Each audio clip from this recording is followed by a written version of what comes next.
I'm Corbett Wall with DVAuction, here with your feeder flash for Friday, February the 23rd, brought to you in part by Fairpiece, that revolutionary product that's scientifically proven. If you go on to fairpiece.com, you can see a lot of the different testimonials and tests that they've run. The latest one they've ran is where Dr. Rodrigo bought a few loads of high-risk Mississippi sale barn calves. Brought them into the College Station, Texas area. They worked them. Half of them they give Fairpiece to, the other half that they didn't. They kind of wooled them around, stressed them out. They even loaded them back up, hauled them up to the Texas Panhandle, then turned around, brought them back and unloaded them. I mean, extreme high stress there. When it was all said and done, after getting those cattle straightened up, or the best they could, those that did not have Fairpiece had over a 17% death loss. The ones that had Fairpiece had less than a 3% death loss. I don't think you have to say any more. Like I said, for more information, go to fairpiece.com. Slow chains, and we say the change speed because that's the chain drive in those packing plants that circles and wigs and wags around that packing plant with the hooks and the carcasses on it, as the workers slaughter that carcass and pull the different cuts off of there. But the chain speeds are slow. The packers are controlling the supply, which is what they do so well, and then they also control the demand that way by feeding the wholesale buyers and the end users the likelihood that they're not going to have a lot of product. So they have started working the box beef cutout values up a little bit, and choice cuts are now bumping up against that $300 threshold, which is kind of a glass ceiling. They're having a hard time getting past that. They get over it maybe just a few cents, and then they're back down under it. So we'll see with the light number of cattle that they're harvesting right now if they can get that push back up. But the heck of it is, our beef demand is at the lowest point in the year right now. It's right after the holidays. People think they've lived it up pretty good already. Most of them's broke. They're thinking about paying off credit cards. They're not going out to eat as much. There's not any real holidays, nothing to celebrate. The weather's shitty. Nobody really wants to go out, and they're more into comfort foods, and if they're going to eat beef, they'll eat roasts or hamburger meat or something like that. And so that's what's keeping things down. But we've got extremely tight supplies of market-ready fed cattle out there. And your packers it's looking like this week is going to be under 600,000 slaughter for cattle. That includes cows and everything. Of course, the cows are just extremely scarce too. So you see the price on them's working up. Of course, they've got more competitive bidding, and price is easily obtained there. They get price discovery in your auctions, because most all your slaughter cows are sold in auctions, and we have a lot of smaller and regional cow plants that keep things stirred up, and they keep the bidding active and keep the market going on slaughter cows. So we don't sit and complain too much about our slaughter cow market, because the competitive bidding does that now on our finished fed cattle. Of course, you guys know how that goes with most of the trade and in the big direct areas. Most of it's done formulated, so there's no competitive bidding there. Most of your big corporate feed yards, they've got their one plant that they go to, and they got their sweetheart deal with them. It doesn't cause any kind of competitive bidding. It doesn't cause a lot of extra demand, so you don't get much price discovery out of it. But with that under 600,000 head for slaughter, that is extremely unusual without a holiday interruption, a breakdown, or a weather delay. But still, that's kind of where we're at there. But we've seen your packers bringing in more product. They're importing more subpar product. Of course, they're getting enough of the high cuts from our fed cattle to fill those needs. Like I said, the demand's kind of down right there on those. But we've got an early spring coming, and it just seems like everybody's talking early spring, and then the weather's been fantastic here for the last 2 or 3 weeks for the most part. I'm sure we'll have a few more storms come through. But in the center part of the country anyway, it's been beautiful. Of course, each coast has kind of had some storms, but with an early spring, that could cause your backyard grills to be dusted off a little bit sooner than usual.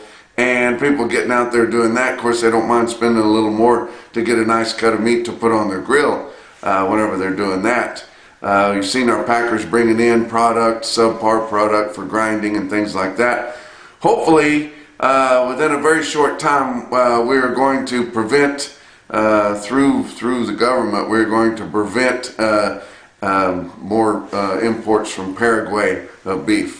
The only reason we're getting that stuff was kind of a back scratch deal anyway, and we've got a team of ag legislators that are looking to get that stopped, and we're hoping to hear about that pretty soon. So we're very hopeful we get that put to bed. But cattle on feed comes out here on Friday. Everybody's worrying and wondering about that. I believe it's going to be bullish. It's going to have to be pretty bullish on the placements to be that way, but your inventory estimates from your average of the analysts that that put their guesses in every month for February 1st, they think that the inventories will be 100.1% of a year ago, so about exactly the same. Placements they think are going to be down big time. I mean, only 88.2% of a year ago. And you think, well, why was that? Well, if you look back, and those are January placements, of course, there's never much placement in the first week of January because that's still a holiday. Well, we definitely had that this past January, and then the second, not the second, we had some pretty decent marketings, but the third week, hardly anything at all. The whole Midwest was shut down with that big storm that come through. Remember, we didn't have a sale in Oklahoma City, we didn't have a sale at Joplin, we didn't have a sale at West Plains. We did have a few sales up in the extreme northern plains, but they weren't moving much receipts there. So they're thinking it's going to be extremely tight. Not a lot of direct feeder cattle moving that time of the year either. So that 88.2 seems extremely low, and that is very bullish, but I think it could be lower than that. And on the range of your guesses, it ranged from 81.6 to 94. And I'm thinking it could be, down there around 85 or even less. I don't know, it just wouldn't surprise me, and that would be extremely bullish if we could stand any more bullish behavior here. Marketings, they've got those up there at 100%, even though our packers have been really pulled back on the harvest though. So we'll see if we get what it comes out to be, but 100.1, 88.2, and 100, that comes out at 2 o'clock Central Time here today on Friday, guys. Talk about your board. For Thursday, February live cattle futures were down 47 cents at 183.50. April was down $1.15 at 186.55. Your back months were down 60 cents to down $1. March feeder cattle up 70 cents at 250.205. April was up 77 at 256.70. Your back months on feeder cattle were kind of odd. They were down big on your way out fronts, not so much up nearby, but it ranged from August all the way through January. Feeders, they were down in triple digits, but down to 177 was the most it was down, and it was up as much as 20 cents, but your nearbys were higher. It was kind of unusual there. But your corn for March down 5 cents a bushel at 406. March beans down 13. Your grains have been down hard all week at 11.47 3/4. March Kansas City hard red winter wheat down 3 1/4 cents a bushel at 5.74. Your fat cattle trade has been non-existent. I guess when you're not killing very many cattle, you don't need very many. And whenever you're trying to control the supply and the demand, which the oligarchy of the packers are doing that, it's not going to see much trade, and it's going to happen sometime here on Friday. It may only be steady, and steady would be 180 for the most part. Maybe a little better that than in the northern plains, but we saw only 300 head trade in Iowa at 180. They've only sold 700 head for the week. Normally, they will get the trade going a little bit earlier in the week than the other areas. Nebraska sold one load at 288 dressed. They've only sold 250 for the week, and we've not traded a hoof in Kansas and not traded a hoof in Texas, and in Colorado they don't trade enough for us to even be able to find out what did happen there. So very frustrating when you don't have any price discovery in your fed cattle arena.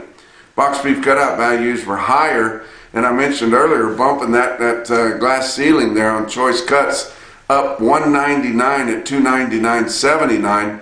Your selects up 135 at 285.81. Your slaughter come in 472,000 is all through the first 4 days of the week. That's 14,000 less than last week, but just 1,000 less than the same week a year ago, and I think they had some weather delays there.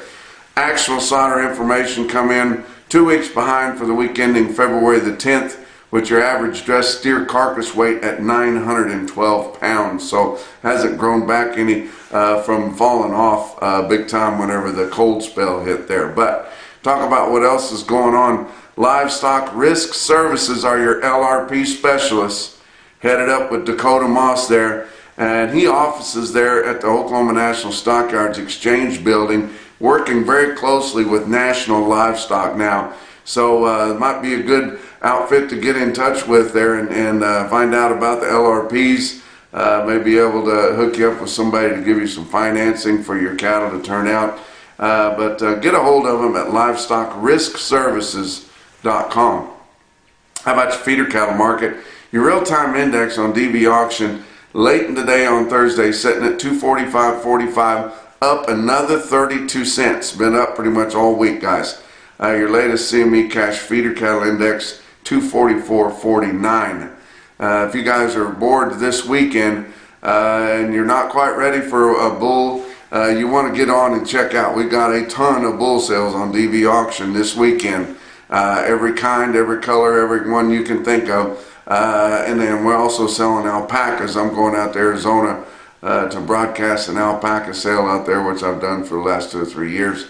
But let's look at your big feeder cattle sales on Thursday. Winter livestock in Pratt, Kansas, they had 3,800 head. The feeder steers are $3 to $9 higher, as called by Federal State Market News. Feeder heifers $2 to $4 higher. Steer calves $10 to $15 higher, and heifer calves $8 to $10 higher. Well, there you go for that. Farmers and ranchers livestock in Salina, Kansas, they sold 2,900. Their feeder steers were called $3 to $5 higher. Feeder heifers $6 to $10. Steer calves $9 to $10 higher, and heifer calves $4 to $5 higher. Saw a high quote there on some steers in Salina, Kansas. 87 steers weighed 606 at 315. That's a pretty smoky quote there. Your National Beefwire stick-out sale of the day was Mitchell Livestock Marketing in Mitchell, South Dakota.